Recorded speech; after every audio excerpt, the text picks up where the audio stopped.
Welcome to another edition of Disability and You. I'm Ganesh Singh. Recently, we observed International or World Epilepsy Day, and it's a day designated to raise awareness on the issue or the condition of epilepsy. All of us can agree that over the years, there have been many misconceptions and many myths that were and are still associated with epilepsy. With me to discuss this topic and to discuss the work of the Epilepsy Foundation of Guyana is Dr. Thomas Singh, who is one of the co-founders and still functions as the chair of the organization. Dr. Singh, welcome to Disability and You. Thank you very much, Ganesh, and it's very good to be here.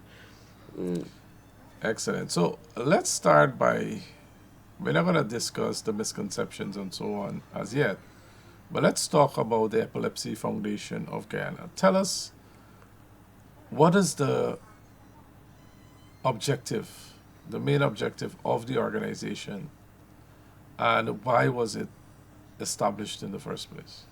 Thank you again. The main objective of the Epilepsy Foundation of Guyana, which for short we call the EFG, is to provide the support, medical and psychosocial and every other form of support to persons who live with epilepsy and those who also support, people who are themselves suffering from this illness, so that people might have meaningful lives, might be able to participate fully in society, might be able to overcome the many challenges that they face as people living with epilepsy.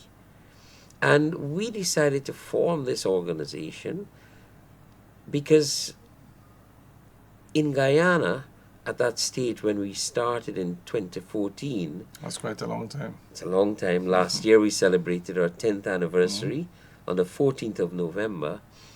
In Guyana, when we started back then, there was no focus on epilepsy. There was no organization, no NGO, if you will, that addressed epilepsy in particular. And more than that, we saw continued reports in the newspapers of people who would fall into, as we call them, trenches and experience, falling off bicycles. Guyana is a land of many waters. And we saw repeatedly that there were persons who were experiencing the stigma of living with epilepsy. People who we generally say have this thing fits, which are seizures.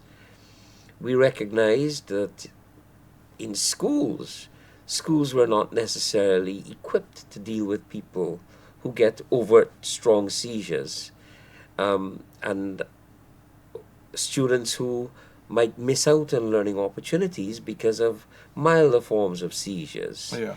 So for all of these reasons, we realized it's important for us to establish an organization that has advocacy for people living with epilepsy and people who care for them as its focal point, and who can mobilize support beyond what was available then.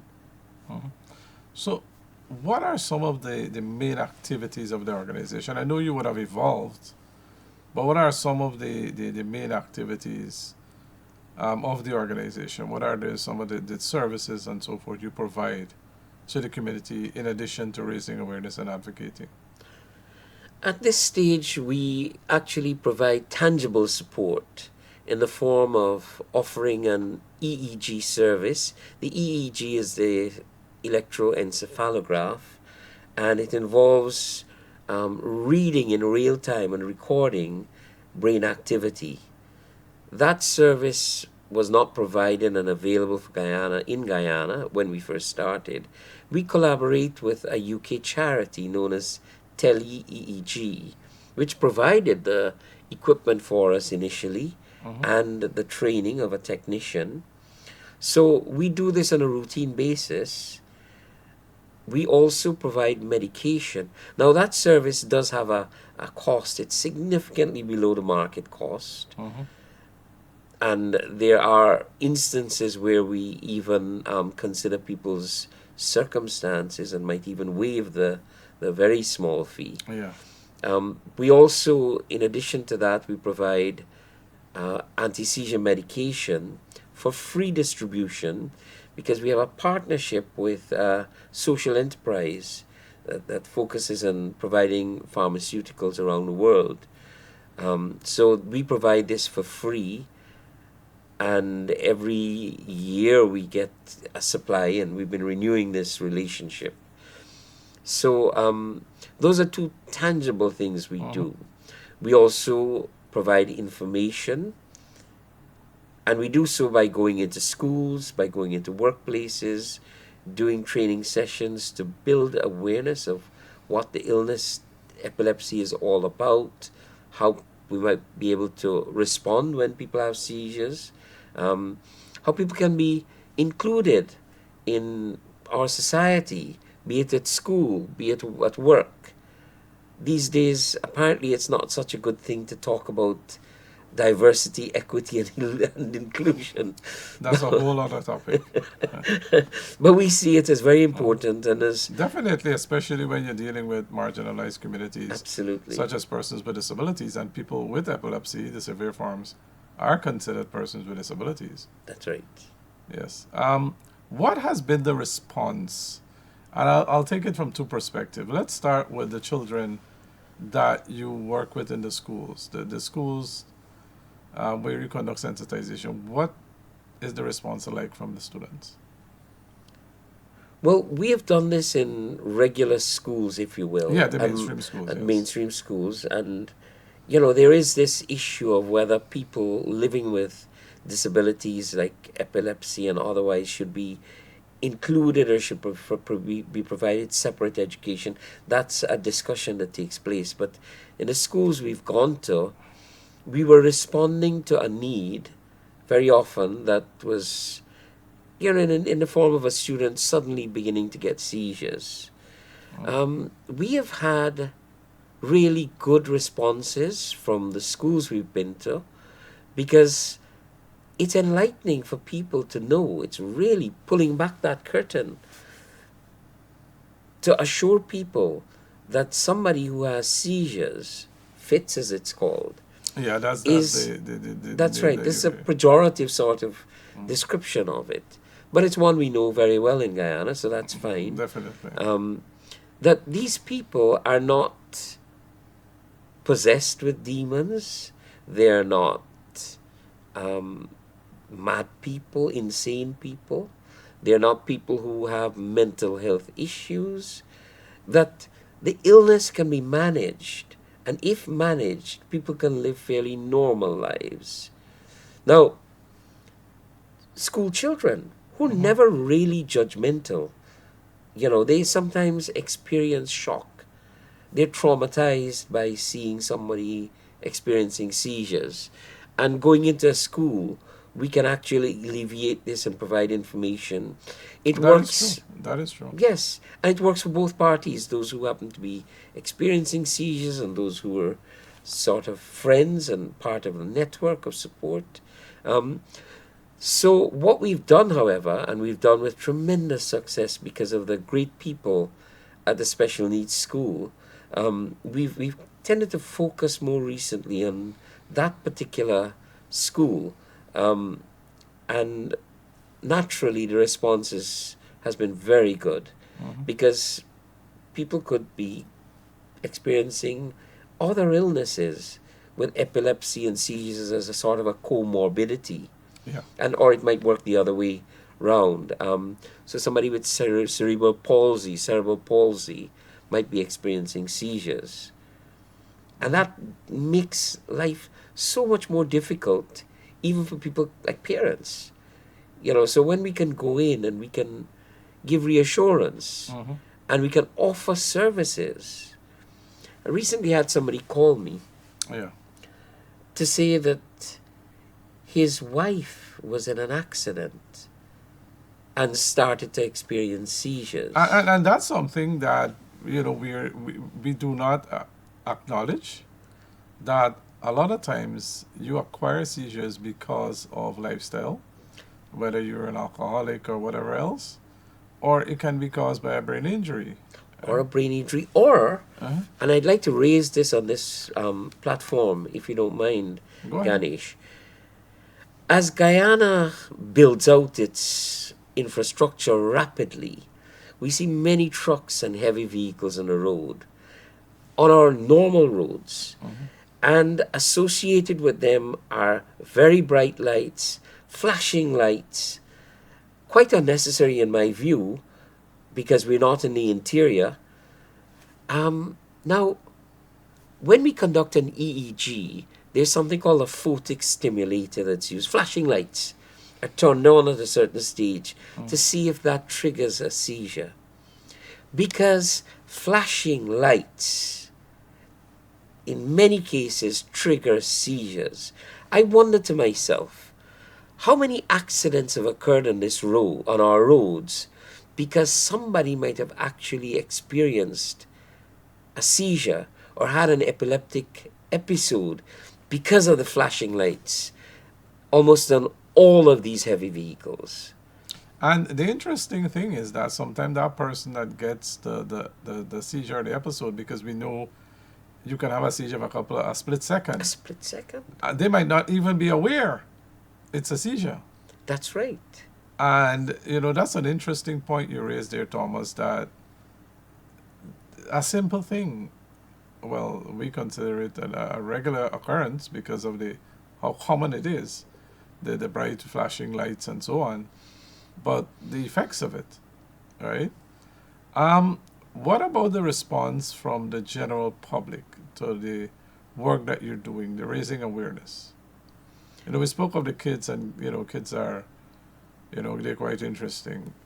Once you provide them with information, their perceptions of things change easily. Once they're sensitized. What about the general public? What has been their response? I'd like to say that the Guyanese public is a kind public by and large. We experience it otherwise, especially on the roads and so forth. But, if you were to think about it, when there's an accident that occurs on our roads, people without hesitation would jump into a canal to try and rescue people. Yes. There's a level Yes. of kindness, there's also a level of unkindness, yes. So, what we found from the public is openness to hearing more about epilepsy. There's a generosity that welcomes the information, and there are many people who see this as an opportunity for themselves, pro-social people, because there are many such people in our country as well who want to engage in activities that benefit others. These people with these other regarding preferences, these pro-social people, they welcome opportunities provided by the Epilepsy Foundation for them to be involved in the work that we do. Now, the public is sometimes shocked to learn that the practices that are regarded as common regarding people living with epilepsy We'll and definitely experiencing elaborate on seizures. that on the other side of this short break that we're going to take, Thomas, because that's a whole, It's a different one altogether. yes, Different that's a one. whole other discussion. So Absolutely. we'll take a short break, and on the other side, when we return, we'll discuss some of the common myths as it relates to epilepsy, and some of the things that we think we're doing correctly, it's actually wrong, because there are many, many misconceptions out there on epilepsy. Because first and foremost, we think it's somebody being possessed, which is absolute nonsense. But that's what we've been socialized for decades. So let's start our discussion. So, thank you again, Ganesh. There is a general perception out there, and we apprehend that perception somewhat vaguely because it's not as if we've conducted a study to know this, but there's this general perception that people who get seizures, who get fits, we even give it the name fits because it's not fitting for its proper designation as a medical condition, or it might just be a colloquial kind of expression that we use. But for whatever reason, we attach to episodes of seizures,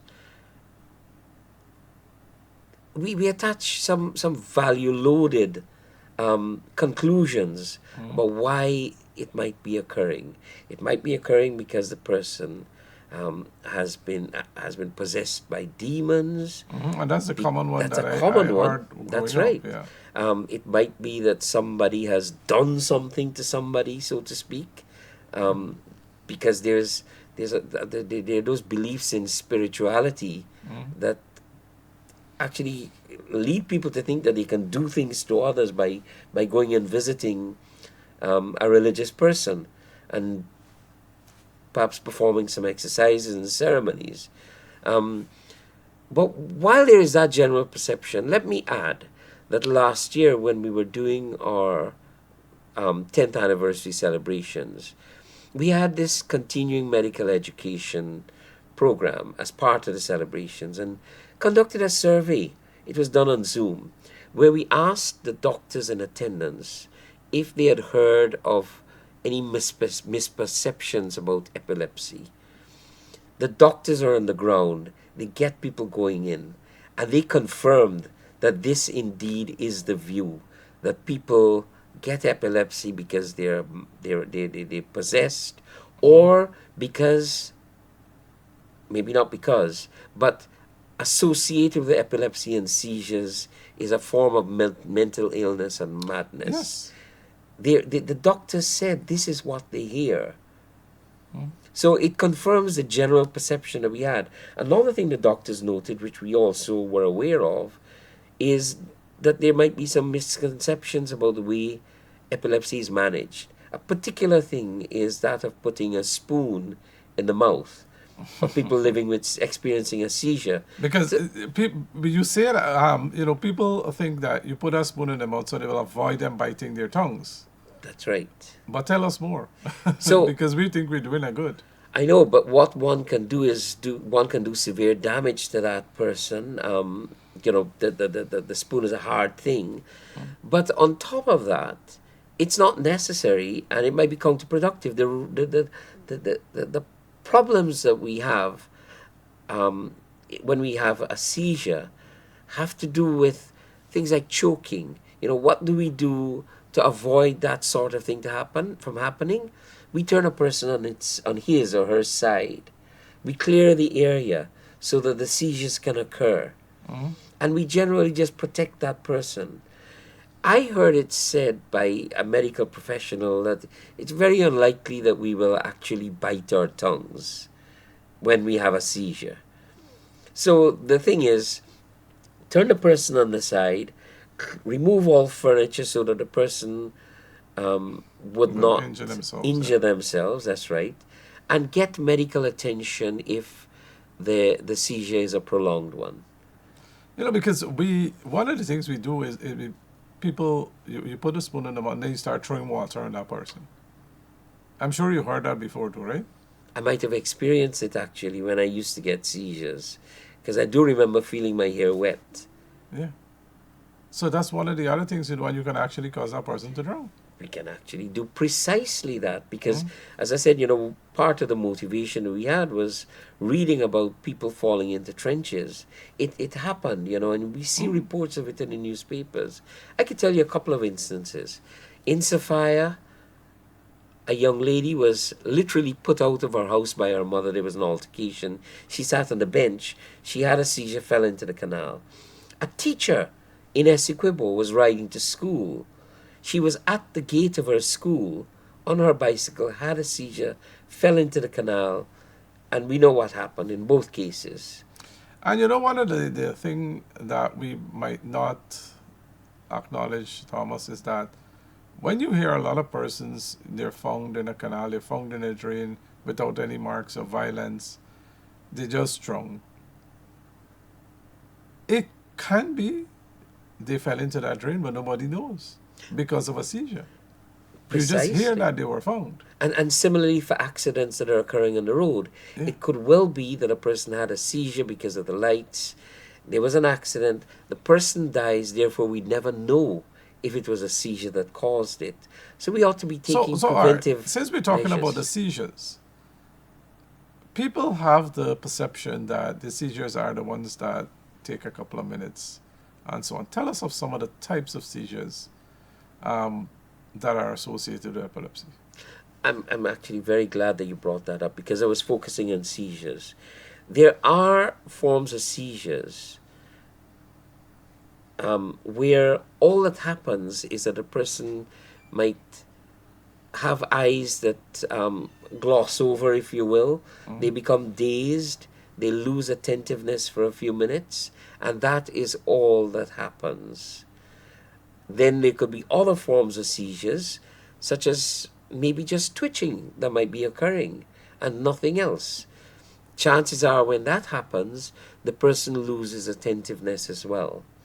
And then, of course, there are the paroxysms, the actual convulsions that occur with physical movement and uncontrolled movement that could occur throughout the body, um, and that could last as well a few minutes. What happens in those cases, the full seizures, the clonic tonic seizures, as they're called, is that the person becomes incredibly exhausted after a seizure, after an episode, and usually has to rest afterwards. In the case of absence seizures, as they're called, where people just sort of lose attention for a few seconds, that is of extreme worry because a child might be in school and misses a few minutes in a lesson. The child therefore has lost that entire lesson. And because she's lost that entire lesson, she probably might lose a term's work because she can't catch up and follow the discussion. So absence seizures occur as well too, and we'd hope that teachers are attentive enough and aware enough to recognize when this is happening. It's why we want to do more training Across the board. across the board. Thomas, we just have a few minutes left, and I want to go back to a point you made, and then we'll talk about contact details for the organization if persons would like to benefit from the services. You mentioned when I talk about throwing water that you probably might have been in that situation when you had or you were having seizures or you had seizures. I got the idea that you no longer have seizures. Tell us about that because people feel that once you're epileptic, that's it. It will be with you for the rest of your life. Can it be cured? Wanting for a better word. So I can tell you about my experience because I'm not a medical doctor. I should say this to the public. But we do have medical doctors who can offer expert guidance on these matters. After having my epilepsy managed by medication for several years, if one is seizure free for a period of time because one's epilepsy is being managed, then it is very likely that the doctor will wean us off the medication. In my case, that's what happened. And what also happened is that I no longer needed medication. So I think the critical point here is get medical attention, get on, and if there's a medical regime, a medication regime that's recommended, please follow it consistently, carefully. And that's our problem a lot of times. Compliance is an issue. But it is a fact that if one's seizures are managed medically, one can live a fairly normal life. And there's also the prospect that we can be weaned off medication. I think in my case, we describe my epilepsy as being in remission, that I'm seizure free, that I'm probably epilepsy free as well too. And how So many it does years now? happen. Or this has been the case for several years now that I've been, easily more than 2 decades probably that I've been seizure Interesting. free. Thomas, could you share some contact information? How can persons reach out to the Epilepsy Foundation if they would like to access the services? I know you mentioned the service where you scan the brain or something like that. Is it a brain scan? Yes, it is. Electrodes are put on Yeah. that sort of thing. In that particular case, persons have to get a referral. So we generally would say there is at the Georgetown Public Hospital, there are neurologists there. There is a neurology clinic, and referrals are provided by those doctors, as well as other doctors Yeah. can also provide referrals to us. But that's the first step. Please see a doctor, get a referral, and then you will be told how to contact us. We have a WhatsApp number, and we welcome messages, especially, and that number is 645-7776. Alternatively, we can be reached by email at epilepsyfoundationgy@gmail.com. It's a fairly simple email address, epilepsyfoundationgy@gmail.com. And you're also on Facebook. We're also on Facebook. It's relatively easy to find. And this year we're going to have an Instagram presence as well, we believe. Excellent. So I'll repeat the contact number once again, and that's 645-7776. 645-7776, and preferably WhatsApp messages. And you can email on epilepsyfoundationgy@gmail.com, epilepsyfoundationgy@gmail.com, or you can send a message via Facebook. Dr. Singh, I want to thank you very much for sharing with us and informing the public on the work of the organization, the foundation, but more so discussing some of the misconceptions that are out there in relation to epilepsy. I hope we were able to raise the level of awareness, and I'm quite optimistic that it will influence the way people positively influence the way people think about persons who are having seizures. So thank you very much. Thank you too. Excellent. That was another edition of Disability and You. I want to thank you very much for joining me. Remember, you can join me next time on National Communications Network for Disability and You. And I just want to leave you with the quote: disability rights are human rights.